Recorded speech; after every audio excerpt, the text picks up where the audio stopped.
जरा सोचो कि आम दुनिया से कटी हुई एक सीक्रेट जगह पर कुछ लोगों को छोटी उम्र से ही खूंखार योद्धा बनने की ट्रेनिंग दी जाए। एक ऐसा योद्धा जो अकेला ही 100 के बराबर हो। कुछ ऐसा ही होता है हमारी आज की कहानी में। कहानी की शुरुआत होती है एक टैटू की दुकान में, जहां एक बूढ़ा आदमी एक गैंगस्टर के कंधे पर टैटू बना रहा था।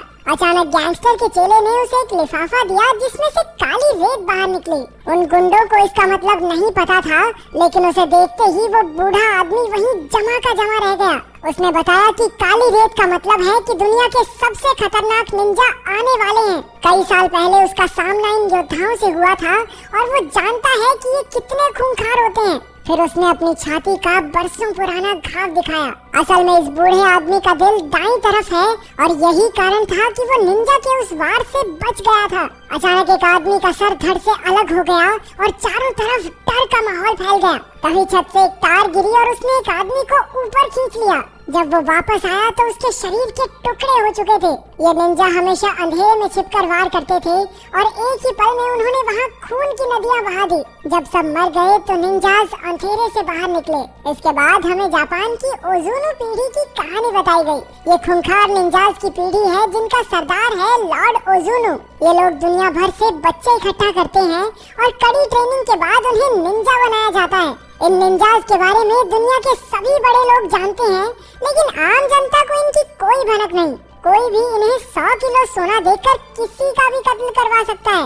ओजुनु पीढ़ी सदियों से अंधेरे में काम करती आ रही है। बताया जाता है कि रशियन प्रेसिडेंट और जापान के प्रधानमंत्री की मौत के पीछे भी इनका ही हाथ था। एक दिन लॉर्ड ओजुनु राइजो नाम के एक बच्चे को वहां लाए।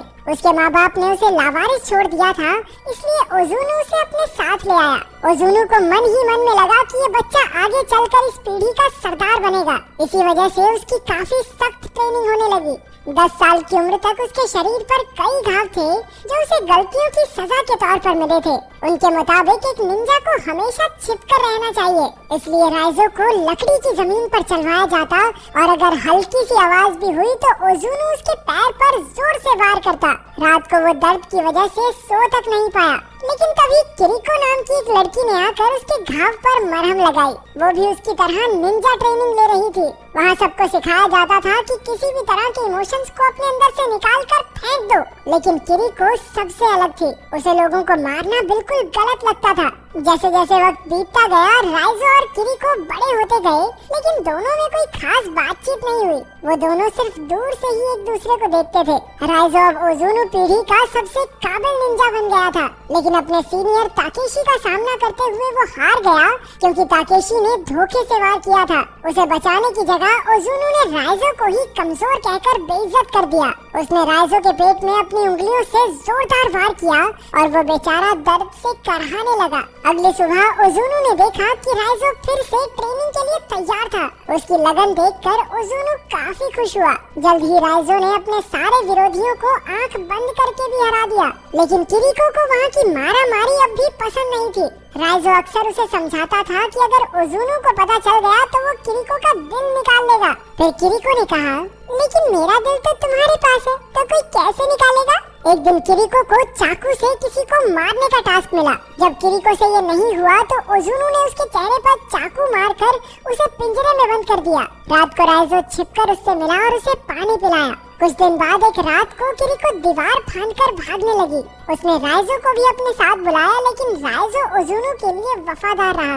आखिरकार वो पकड़ी गई और अब उसे मौत की सजा होनी थी। ताकेशी ने सबके सामने उसके दिल पर वार करके उसे मार डाला। उस दिन राइजो के अंदर भी कुछ मर गया, लेकिन वो फिर भी ओजुनु से जुड़ा रहा। इसके कुछ साल बाद बर्लिन में मीका नाम की एक लड़की को निंजास के होने के कुछ सबूत मिले। इन सबूतों को लेकर वो अपने बॉस मैस्लो के पास पहुंची, लेकिन मैस्लो ये मानने को तैयार नहीं था कि ऐसे निंजास मौजूद हैं जिनके बारे में सिर्फ बड़े लोग ही जानते हैं। ऐसा कुछ नहीं होता। इसलिए मीका ने उसे सबूत दिखाए कि बड़े लोगों का पैसा इधर उधर होने में और कई नेताओं की मौत में निंजास का ही हाथ है। अब मैस्लो ने इसके बारे में और जानने का फैसला किया। उन्हें पता चला कि सेबैस्टियन नाम के एक जासूस ने भी ऐसे सबूत इकट्ठा किए थे, लेकिन जल्द ही उसे काम से निकाल दिया गया और किसी ने उसका खून कर दिया था। उधर राइजो भी किसी खास काम के लिए बर्लिन में था। वो एक सुनसान से घर में अकेला था और हर सुबह कड़ी ट्रेनिंग करता। एक दिन वो कपड़े धोने की दुकान पर गया जहाँ उसे एक औरत दिखी। उसे देखते ही राइजो समझ गया कि वो भी एक निंजा है। उसी वक्त दोनों ने एक दूसरे पर वार किया और एक जबरदस्त लड़ाई शुरू हो गई। कुछ देर बाद हमने देखा कि राइजो उस लड़की को एक वॉशिंग मशीन में भर के चला गया था। उधर मीका उस जासूस की पत्नी से मिलने पहुंची जिसे निंजास के सबूत मिलने पर मार दिया गया था। उस औरत ने बताया कि यूं तो उसका पति काफी हिम्मत वाला था, लेकिन उस घटना के बाद वो इतना डर गया कि घर के हर खिड़की दरवाजे पर कम से कम 2 ताले लगा कर रखता। घर के हर कोने में रोशनी रहती थी।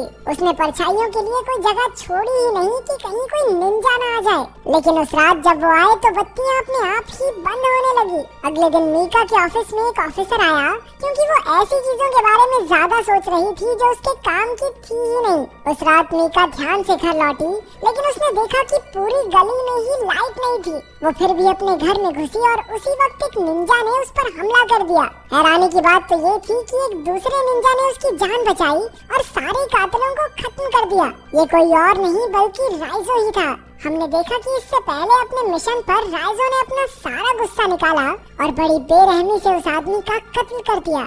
इस मिशन के बाद वो छत पर बाकी निंजास से मिलने गया। लॉर्ड ओजुनु ने कहा कि उसे राइजो पर गर्व है, लेकिन अचानक राइजो ने उस पर हमला कर दिया और उसकी आंख और चेहरे को चीर डाला। उसके साथ के निंजास ने लीडर पर हमला करने की वजह से उसे काफी जख्मी करके छत से नीचे फेंक दिया। खुशकिस्मती से राइजो पानी में गिरकर बच निकला। उस दिन के बाद राइजो ने निंजास के खिलाफ काम करना शुरू कर दिया और उनके हर मिशन को चौपट किया। उसने मीका की जान भी इसीलिए बचाई थी। इसके बाद दोनों एक होटल में पहुंचे और अपने कपड़े बदले, क्योंकि निंजा खास सूंघने की शक्ति से इंसानों तक पहुंच जाते हैं। फिर मीका ने मैस्लो को बताया कि वो तो राइजो के साथ है, लेकिन मैस्लो को तो राइजो को पकड़ने के ऑर्डर्स मिले थे। वो जानता था कि राइजो उनका दुश्मन नहीं है, लेकिन उसे ऑर्डर तो मानने ही होंगे। इसलिए जब मैस्लो मीका और राइजो से मिलने गया तो पुलिस ने उसे बंदी बना लिया। फिर उसे एक सुनसान जेल में कैद करके जंजीरों से बांध दिया गया। जब मीका को पता चला कि इसमें मैस्लो भी मिला हुआ है तो वो उससे बात करने गई, लेकिन मैस्लो उसे रिहा करने के लिए हरगिज राजी नहीं हुआ, क्योंकि राइजो जेल में ही निंजास से सुरक्षित रह सकता है। रात को मीका राइजो को पानी पिलाने गई, लेकिन फिर राइजो कहने लगा कि निंजास किसी भी वक्त यहाँ आ जाएंगे। मीका ने मैस्लो को भी सावधान करने की कोशिश की, लेकिन अब बहुत देर हो चुकी थी। अचानक लाइट चली गई और निंजास अंधेरे से बाहर निकले। उन खतरनाक योद्धाओं के सामने जाबाज सैनिकों की फौज और उनके हथियार भी कम पड़ गए। तभी मीका ने राइजो की जंजीरें खोलकर उसे रिहा कर दिया। फिर उसने निंजास का मुकाबला करते हुए मीका को भाग जाने को कहा। हालांकि राइजो ओजुनु पीढ़ी का सबसे बेहतरीन निंजा था, लेकिन इतने सारे निंजास को एक साथ संभालना उस पर भी भारी पड़ रहा था। अंत में राइजो और ताकेशी लड़ते हुए सड़क पर पहुंच गए। ताकेशी अपनी तलवार से राइजो का काम तमाम करने ही वाला था कि मीका ने पीछे से अपनी गाड़ी से उसे टक्कर मार दी।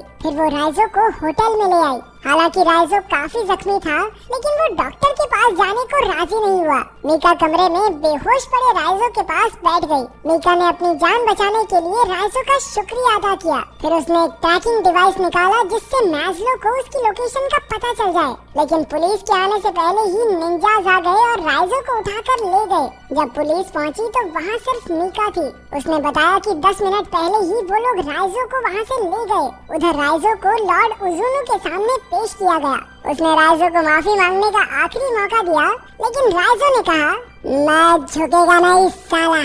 इससे ओजुनु का गुस्सा 7वें आसमान पर पहुंच गया, क्योंकि कुछ साल पहले तक तो उसने सोचा था कि यही लड़का आने वाले समय में पूरे कबीले का सरदार बनेगा। उसने राइजो को किरिको की जगह खड़ा किया और फिर अपनी उंगलियों से 3 बार खतरनाक वार किए। आमतौर पर ओजुनु के एक ही वार से लोग मर जाते थे, लेकिन राइजो ने तो बस खून की उल्टी की। उसके साथ साथ ट्रैकिंग डिवाइस भी बाहर आ गया। उसी वक्त मीका ने पूरी पुलिस फौज के साथ हमला करके खलबली मचा दी। कई निंजास धमाकों में मारे गए। इस खूनी जंग में दोनों तरफ से कई लोग शहीद हुए। वहीं राइजो को ताकेशी और उसके आदमियों ने घेर लिया। राइजो ने आप देखा ना ताव और एक एक करके सबको धूल चटा दी। फिर ताकेशी और राइजो आमने सामने आए और अपना पूरा जोर लगा दिया। आखिरकार जीत राइजो की हुई और उसने ताकेशी के शरीर का एक हिस्सा काट फेंका। अब बारी थी ओजुनु की। उसने देखा कि ओजुनु एक कमरे में आराम से बैठा था। वहीं बाहर जबरदस्त धमाके हो रहे थे। अचानक ओजुनु हवा में ही गायब हो गया और राइजो के पीछे के अंधेरे से निकला। सिर्फ एक धक्के से उसने राइजो को हवा में उड़ा दिया। फिर दोनों ने अपनी तलवारें निकाली और एक दूसरे के खून के प्यासे हो गए। ओजुनु ने एक बार फिर उसे माफी मांगने का मौका दिया और कहा कि वो राइजो का बाप है।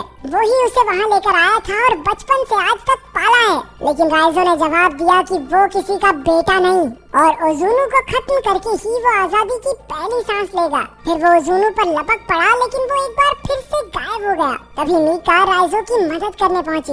मौका देखकर ओजुनु ने पीछे से मीका की छाती के तलवार आर पार कर दी। ये देखकर राइजो को याद आ गया कि कैसे इन दरिंदों ने उसके बचपन के प्यार किरिको को मार डाला था। गुस्से से भरकर राइजो ने एक ही झटके में अपनी तलवार से ओजुनु के 3 टुकड़े कर दिए। राइजो मीका को बाहर लाया और डॉक्टर्स ने उसे देखा। पता चला कि मीका का दिल दरअसल दाईं ओर है, इसलिए वो बच जाएगी। आखिरकार राइजो ने एकेडमी की दीवार फांदी और वैसा ही किया जैसा किरिको चाहती। क्या तुमने किसी को सच्चे दिल से चाहा है? और अगर हाँ तो तुम्हारा प्यार मुकम्मल हुआ या नहीं, कमेंट्स में जरूर बताना।